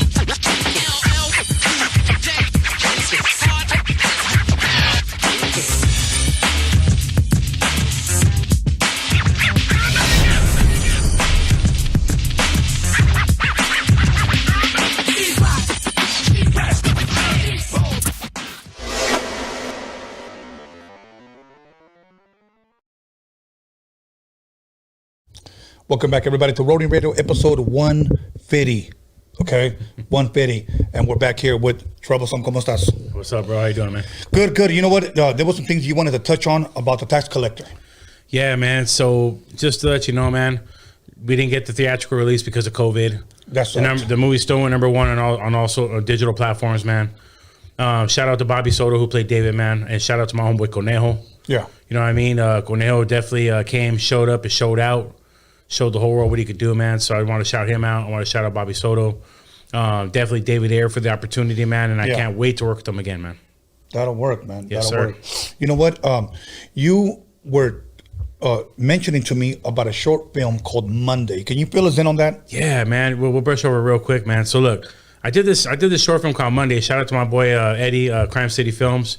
Actually put me in touch with this production that they were doing. I played a character called Sasquatch, and Sasquatch. Yeah, I know. And the project itself, man, was for HBO. Okay. It was like a short film contest, and the winner was gonna get like premiere on HBO and all that stuff. So we won the contest, got the premiere on HBO, went #1 on HBO. Dope. It racked up 51 awards, man. This is another thing. This is another story about a cold read too. So my boy Crime City calls me one day. He says, "Hey, are you booked or anything?" Because he knows me. I'm always working, you know. He's like, "Hey, you booked or anything? Are you open?" And I said, "Yeah, I'm open." He's like, "Bro, I got something for you. I got a role. I need you to come down right now." Da da da. I'm like, "All right, let me shave and shower real quick. I'll be down there in an hour." You know. I go down to set and I meet his name is Din Tai, and that's the director. And you know, me and him hit it off right away and stuff. And he asked me, he says, "How are you with cold reads?" You know, I said, "How many pages?" He's like, "You know, you got 2 pages of dialogue. Like, give me 5 minutes. Put me in makeup. I'll be ready to go." So he gives me my lines. I go to makeup. I'm studying my lines and we knocked it out, man. We knocked it down. The short film, like I said, it racked up 51 awards, man. I mean, epic, man, epic. I mean, it's I've never seen so much information compiled in 16 minutes ever. It's the dopest project ever, man. I heard they're working aggressively to try to get it to the next level. It should be on the next level, man. I'm real excited about that one, man. So awesome. Yeah, it's on Amazon Prime right now too, by the way. If you got Amazon Prime, you can put it on there for free. Just type up Monday. It's a short film. You can't miss it. Super funny. A lot of drama. It's just, dude, 16 minutes. It's amazing. You got to watch it, Tony. You got to see it, bro. Most definitely. You know what? I have Amazon Prime, and I never turn the shit on. It's right there. I got everything, bro. Netflix, every channel on DirecTV, and I hardly ever do it. Hardly ever watch it. My thing is, when I watch anything on TV, it's either documentaries or sports. Gotcha. But I'm gonna have to check that out. Oh, and you know what? What just dropped too, and that I'm on is Kilroy. Kilroy. Yeah, the movie Kilroy. It's on Amazon Prime, man. I just did that. You know, had a speaking role on that one, and it's about my homeboy Kilroy from my neighborhood. My rest in peace. Okay. Yeah, it's a starring my boy Wilson, who plays my homeboy Kilroy, man. It's a great film. You got to go check it out, man. Okay. Absolutely awesome. Okay. And you'll see me in there. So I mean, I know for a fact, and it sucks because COVID was like a major cock blocker for artists and actors. Oh man, bro. I mean, I mean, I'm thinking about it like this. When COVID hit, I had 24 shows on my schedule. Every one of them got shut down. Every show got shut down. Every movie and TV production got shut down. So I went from revenue all day to like, oh man, what am I going to do, you know? So I had to take a little break, man. And that's probably why a lot of people are wondering why I haven't been on social media as heavy for the past year or so. I had to go where the money was, man. So I had to take a break. I had to get my money in other ways because, I'm a go-getter, man. I'm a hustler, and I always get my money, man. That's awesome. So I made that happen. Just, went and took care of that, stacked some loot. Everything's opening back up now. So guess what? I'm right back in the thick of it, man. Right back into it. Yes, awesome, sir. Man. Like awesome. I never left, bro. Yes. You know what? Now, I know you mentioned a lot of the actors you work with, but just to add for the people that are probably tuning in, just to give them a quick recap, who were some of the major artists, or should I say major actors you've worked with? George Lopez, Noel G, Woody Harrelson, Shia LaBeouf, Danny Trejo, Emilio Rivera, Jimmy Smits. Oh, man, there's so many to name, bro. So many monster actors, man. Okay. So many, bro. Now, do you have any bucket list actors that you want to work with? Definitely would love to work with Sly. Sylvester Stallone. Like I told you, I met him, conversated with him. Great guy. I would love to work with him. Arnold Schwarzenegger, Will Smith, which, by the way, I almost did. So, David Ayer did the movie Bright. Okay. It was a Netflix movie. I had gotten booked for a 14-day gig for Bright, but I was working on a TurboTax commercial with DJ Khaled at the time. Okay. I couldn't get free for the fitting. For like a 2-hour fitting where they just put everybody in Dickies and white tees anyway. Yeah. They released me from the project because of it. Because Willis is a bucket list for me too. And I went from 14 days I'm working with them to nothing. And I was just like, no. I talked to David about it too when we were on set for Tax Collector, and it was unfortunate, man. But that's how the game is. You can't, one actor can't be two places at once, man. Okay. Just let me drop this on your lap. Go for it. First of all, I'll tell you another great ass actor that I love to watch. Okay. It's Morgan Freeman. Oh, he's amazing. Oh man, I mean the Shawshank Redemption, man. That was the first one that came to my mind. Come on, bro. Of course. Of course. Man, amazing actor. And I'm gonna tell you another guy that's an amazing actor, and everybody already knows it. It's no mystery. Of course, Denzel. Now, which movie comes to mind when you think Denzel? Oh, Training Day. Okay. Absolutely. And I have to agree with you. But I'll tell you which other movie I loved. Malcolm X. Oh, okay, definitely. He played an awesome role in that shit, man. So when I met him, man, when I met Denzel, man, I asked him. I said, "Can I just ask you for one piece of acting advice? Anything you want, And this is something I've taken with me every single day since then. He said, "Don't ever lie in front of the camera because it always catches you, catches everything. You lie in front of the camera, you're the donkey." And that is such facts, bro. Such a small thing to say, but such a huge impact on what he's saying. Right. Okay. Now, let's just say somebody is right now trying to be an actor, and he just heard that. Yeah. Can you kind of break that down to him? Maybe, possibly, what he meant by that.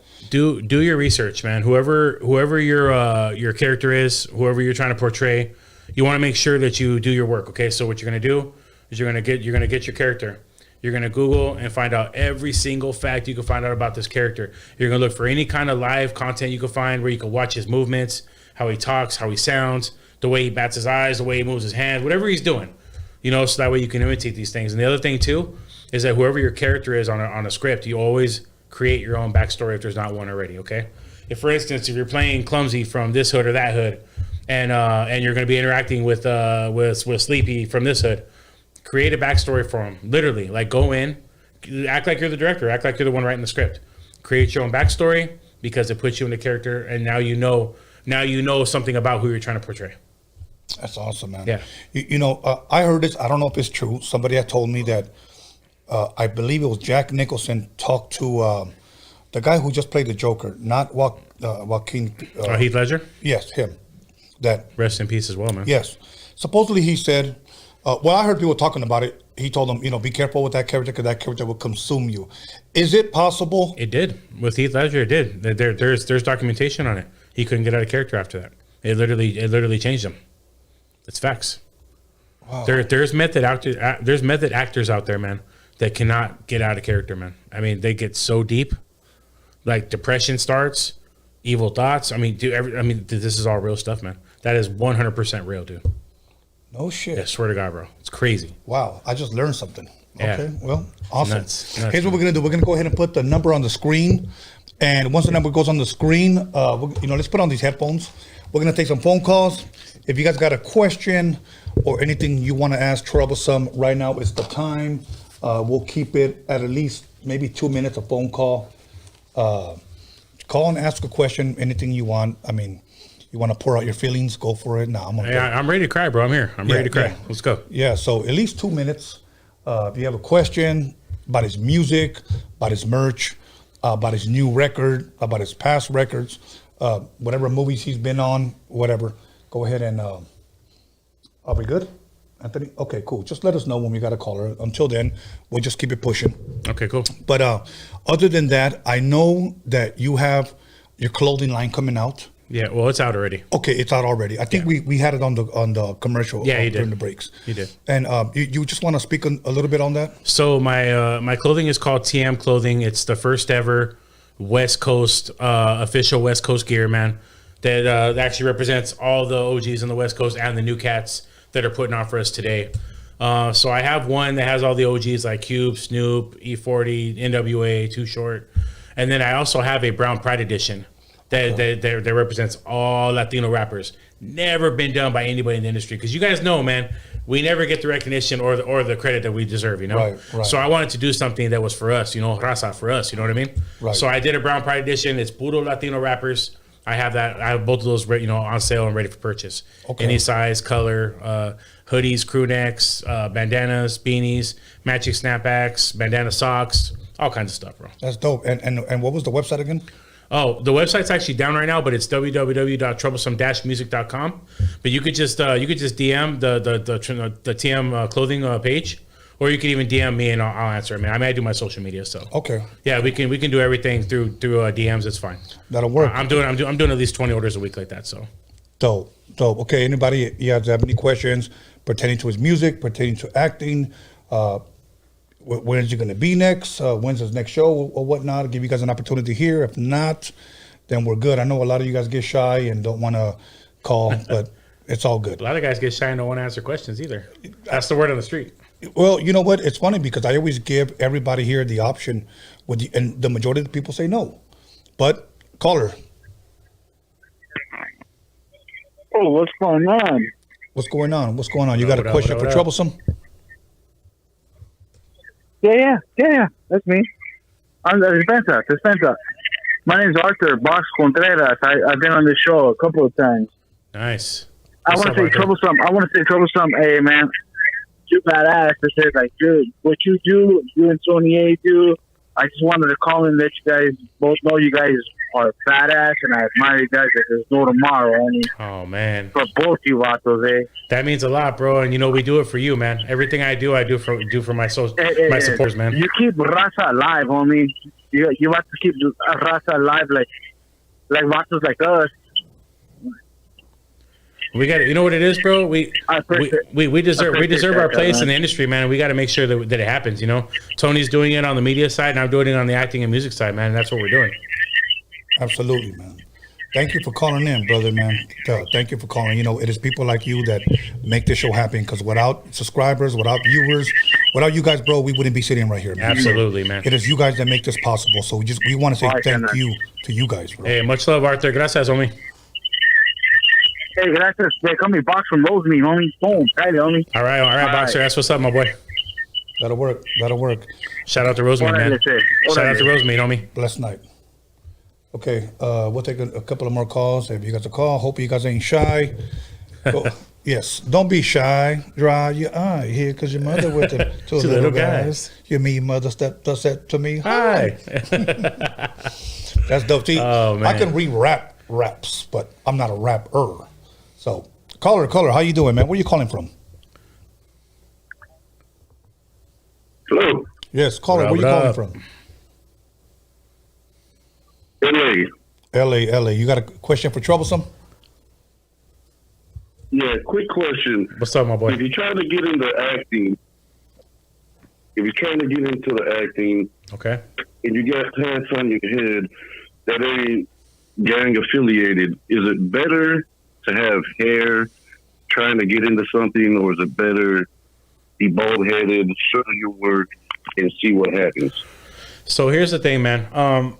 Typecasting is something that happens a lot in the industry. So if that's the look that you're trying to achieve, if you want to shoot for gangster roles, cholo roles, prison roles, you can go with the bald head all day, man. But the best thing I recommend to do is to get professional headshots done and to get yourself in different looks. So let your hair grow out, rock a little fade. That way you could be the brother or the dad or the guy next door. You know what I'm saying? You want to keep it versatile, bro. You don't want to limit yourself to one situation. Hence the reason why I have no head, neck, or face tattoos, because with long sleeve shirts, bro, I could cover all my tattoos. I mean, dude, I've been a dad. I've been a store owner in a Christmas movie, bro, with a red sweater on and a Santa hat. You know what I mean? So like, you wanna keep it open where you're not just limited to one thing. So it's really about you and the look and the character you're trying to achieve. Okay. Oh. Cool. He hung up. You could even play a priest or a pastor. I have. I've done it already. Oh, I've been to Hallmark. I've been to Hallmark movies. I mean, look at me, bro. No shit. Facial scars, tattoos, bald head. Like, yeah, I'm in Christmas movies, like singing carols and stuff. Like, it's crazy. Hell, I would love to see you singing Christmas. Oh yeah. It was on Hallmark. It was called Snow Globe Christmas. Yeah, that's what it was called. I'm gonna have to look you up. Yeah, with Alicia Witt, Donald Faison, Christina Milian. Pretty cool. Awesome. Yeah. Awesome. Yeah, that's dope, man. I like you keep it versatile. You got to, bro. You could be a cholo or a Santa. I could do anything, bro. That's I played a homie. I played a Russian. I'm a white dude. Caller. Yo, what's good? You look at Raza, mi Raza. What up? ¿Qué hubo? You know, my smoking some guy checking out the show. That's right, homie. How you liking it? Chingón. That's right, hey, man. You ever worked with Richard Cabral? I have, man. Yeah. As a matter of fact, I did the pilot episode for the Mayans, and I did episode 2 on season 1. And we worked on a couple other things besides that, and also we come from the same acting school too. Shout out to Anthony Gilardi Acting Studio, because that's where I did my schooling at. That's where Richard came from as well.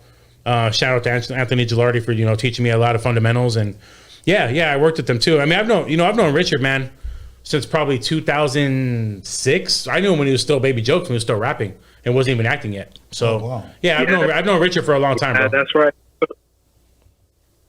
What was that? Yeah, I be bumping that shit. Oh, nice. Yeah, the Charlie Rocampo days. Yeah. Shout out to my homeboy Chino G, Chino Grande. That's my motherfucking dude right there. Need to bring him back. I know, for real. I know we're gonna do a record together. We've been talking about it forever. We just haven't put it together yet, man. Right. But me and Chino are gonna knock one down for sure. For sure. Awesome, bro. Thank you for the call, man. We greatly appreciate you calling in. Yeah, gracias, my boy. Muchas gracias a usted. Yes, sir. Okay, we're gonna go ahead and keep it pushing.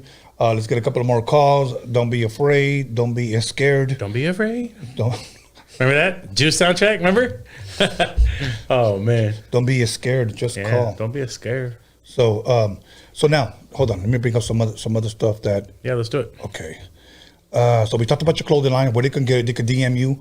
Yeah. Or they go to TM Clothing on your Instagram as well. Yeah, on Instagram. Yeah, TM Clothing. Okay. TM Clothing brand. Mm-hmm. Okay, and then let's talk a little bit about your new album called West Coast Affiliated. If we get phone calls, then we'll catch up. Okay.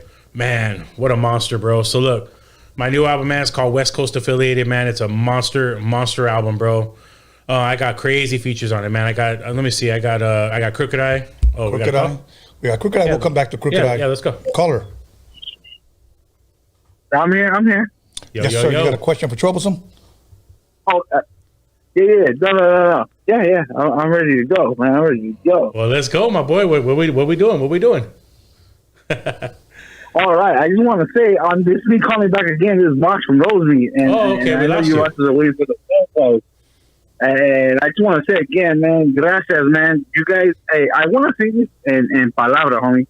You guys get down, man. And thank you, bro. And I just wanted to call back again, to let that be known. You and 28, I admire you, Vato, to the extreme.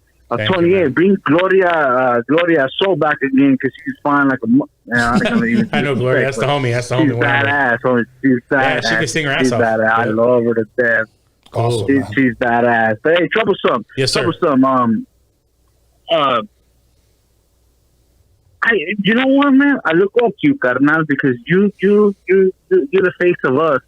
You know what I'm saying? You get down. Man. You and Tony are like the face of us, of the raza, homie. Thank you. You guys are, man. Like, Gracias.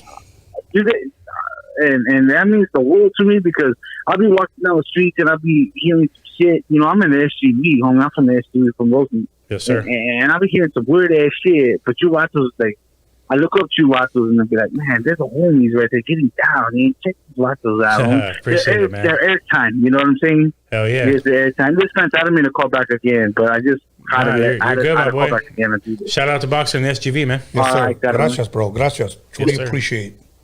From the big ass Rosalie gang. Hey man, I'm on Facebook. They call me Box Contreras. If you can find me on that, I know. Send me a won't, request, but bro. if you Steve do, Castillo. carnal, Steve Castillo, Awesome. send me a I'm gonna request. send you a request. All right. Hey, Awesome. gracias, carnal. Hey, Yes, sir. A ti, my I'll boy. talk to you- A ti. I'll talk both to you Vatos soon. Yes, sir. Órale, I'll talk both to you Vatos soon. Órale, carnal. Yes, sir. All right, Órale, man. órale. Rato. Gracias.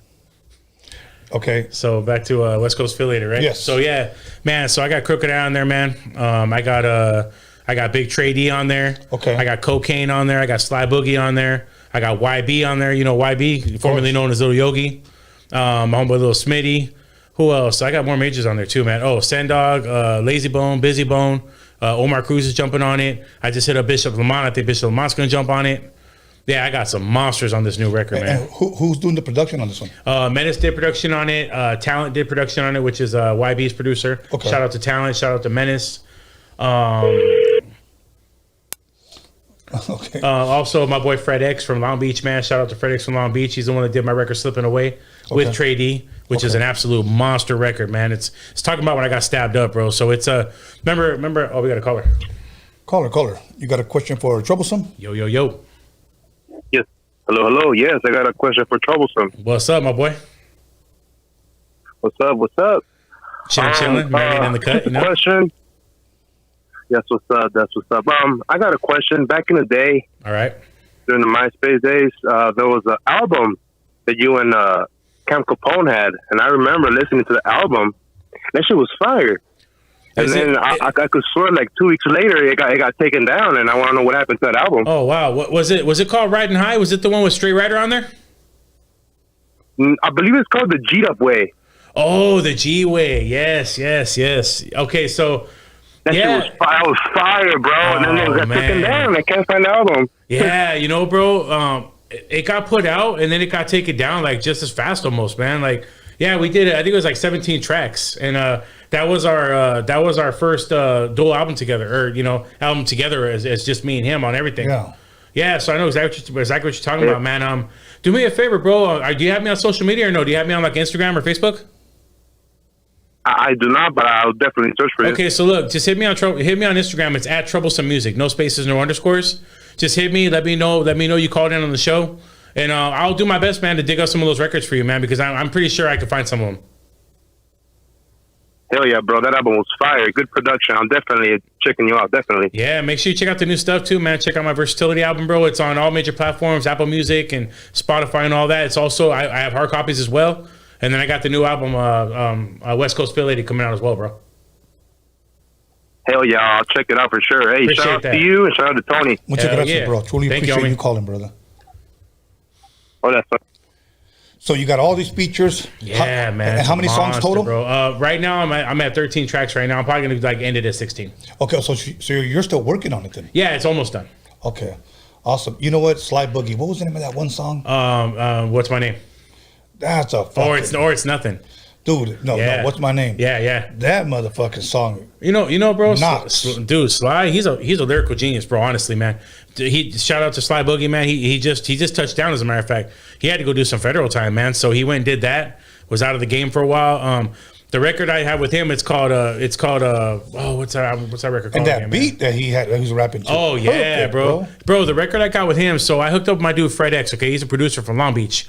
He had that verse, and Sly Boogie told me to get at him and get the verse from him because he wanted to be on the album.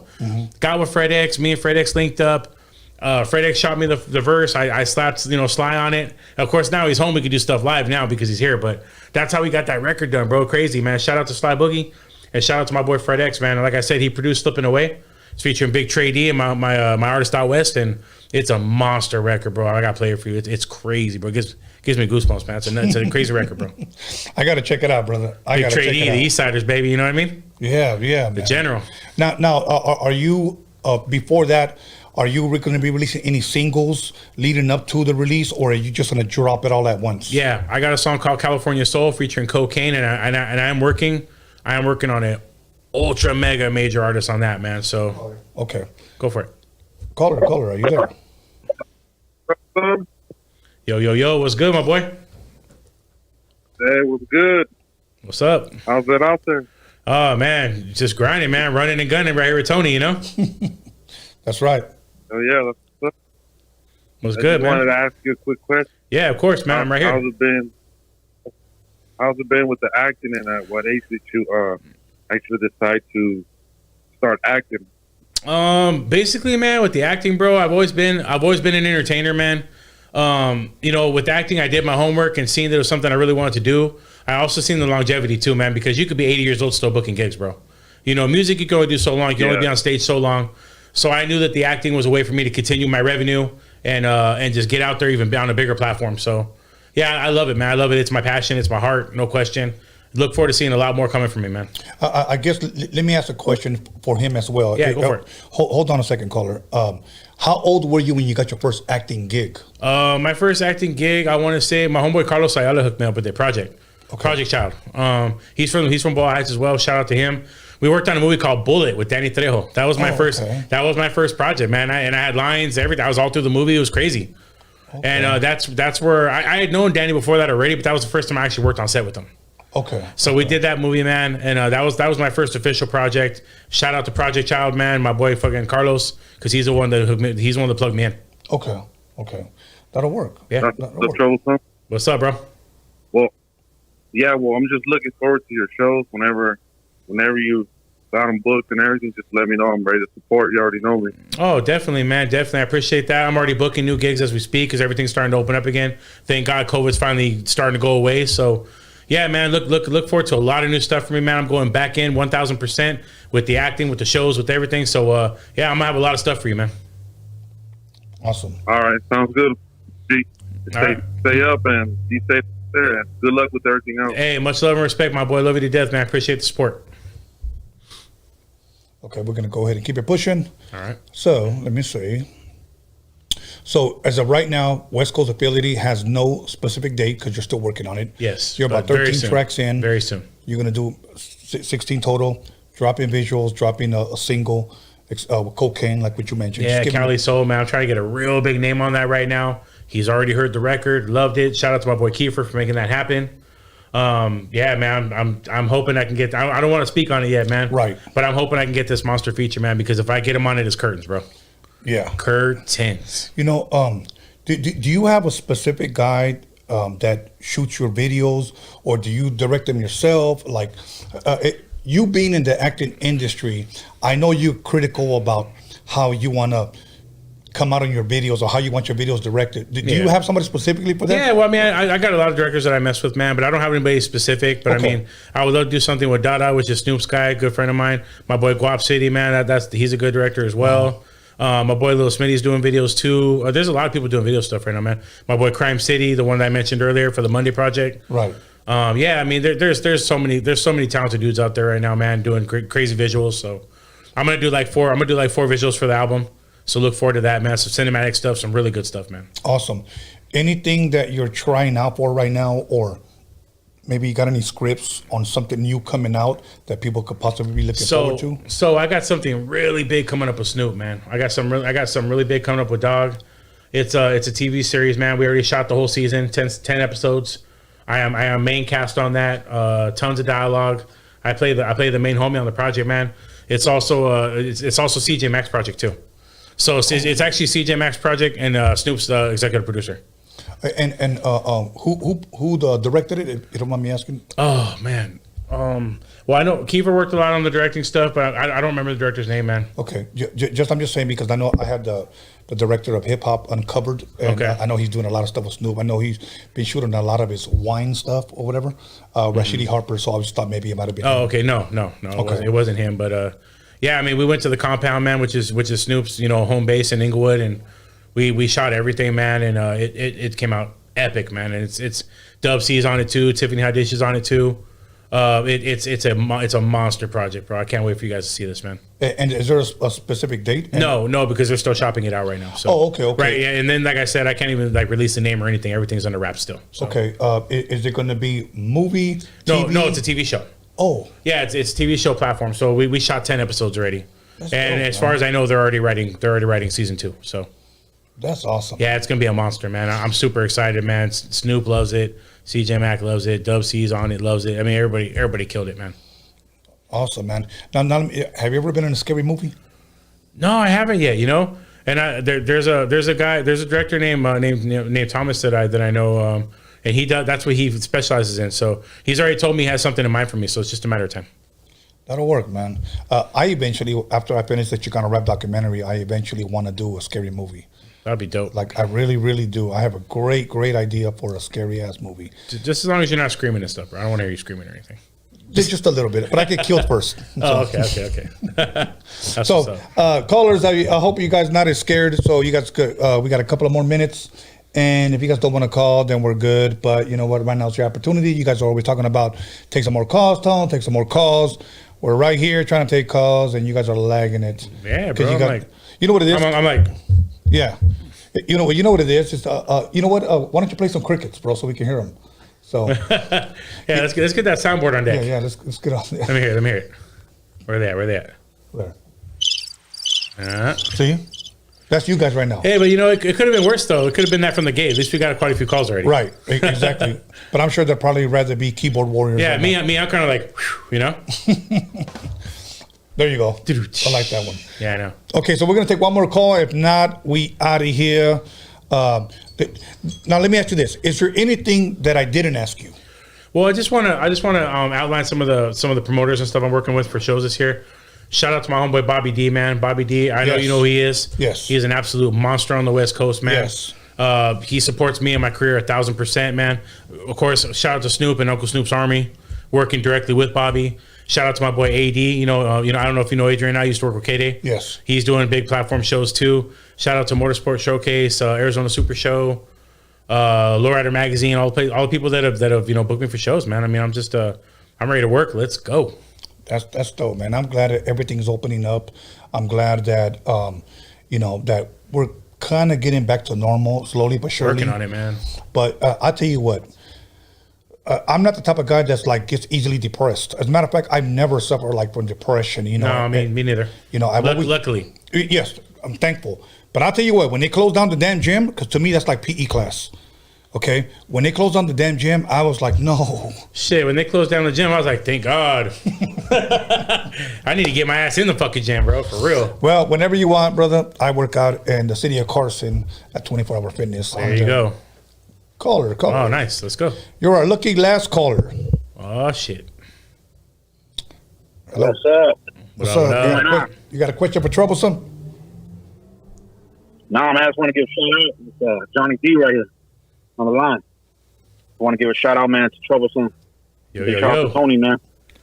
What's up, man? Appreciate that, bro. Man, I just was watching Tax Collector and all the other movies you're in, dog. It's dope. Thank you, man. On the show, man. A lot more coming up for you, bro. I promise, man. Just stay tuned, brother. Stay tuned. Awesome. All right, man. I just wanted to say what's up to you guys. I'm going to go back to drinking my 40. Hey, man, I ain't mad at you, bro. I'm a little parched myself right now, man. So, hell yeah. Somebody brought tip it back for me too. Yeah, somebody brought me a bottle. What is it, Anthony? Licor? What is it? All right. Yeah, tequila licor. I'm about to take a couple of those shots, bro. All right, my boy. Much love. Thank you for calling in, man. Yes, sir. All right. So that was our last caller. Okay. That's good. These guys are playing crickets. So, all right. So with that being said, brother, you pretty much, I asked you pretty much everything. We covered everything. Yeah. So your clothing line, you got something coming out with Snoop. Yes. A new album you're working on. It's almost done that people are looking forward to. Almost done, I promise. And if I'm correct, you're booking shows now for 2021. I am. Awesome.